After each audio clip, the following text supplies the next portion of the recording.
So Thomas, we're here at a very grey and wet Snetterton, another round of British GT where we're stood in the cold and rain. But you're telling me you like the rain? Should be a good weekend, man. Yeah, hopefully so. I mean, none of us know what it's going to do yet. I don't trust the weatherman until it actually is doing what it says outside. So the thing, part of me would hope for a wet race as it's a nice levelling playing field.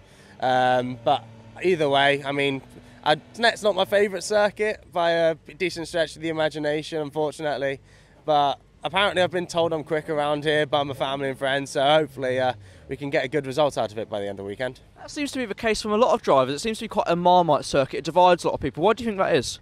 Not a clue. It's very technical. I mean, personally, my favourite tracks are ones like Spa, Portimao and Brands Hatch with a lot of elevation change, as well as Oldham Park. That's something those are the circuits I've tended to slightly prefer in terms of how I think I'm performing. But it's a very flat circuit. I think you've only got about like 5 metres of elevation change. I'm pretty sure the lowest part comes at Bommel, which is, for a lot of drivers, their favourite corner. I don't know if it's because of the way it drives or something like that, probably another reason.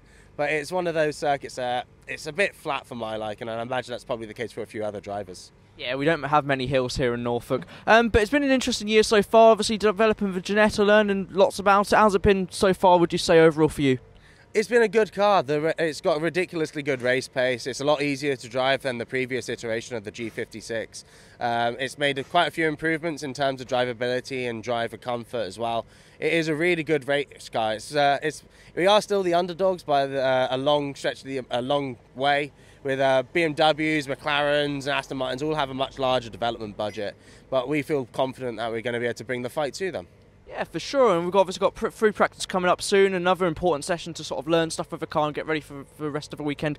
What sort of does your programme look like for those kind of sessions ahead of when you get chucked into qualifying and the races obviously tomorrow? Well, domination, as my engineer loves to say, right? And he's away at the christening this week, on Saturday, and then back on Sunday. Yeah, just do what we want, get a bit of comfort in the car. Of course, not having to go anywhere quick in FP1. It's just making sure that the car's all working fine. And then when it comes to FP2, put a little bit of a quick lap in, as we don't know what's happened qualifying, as we saw with Spa, with unfortunately Rami hitting the wall at Radion. But main goal is to get the car back in one piece, get a few good lap times, and try to show what I'm about. Yeah, absolutely. I like that answer. Best of luck for the rest of the weekend. Cheers, thank you so much.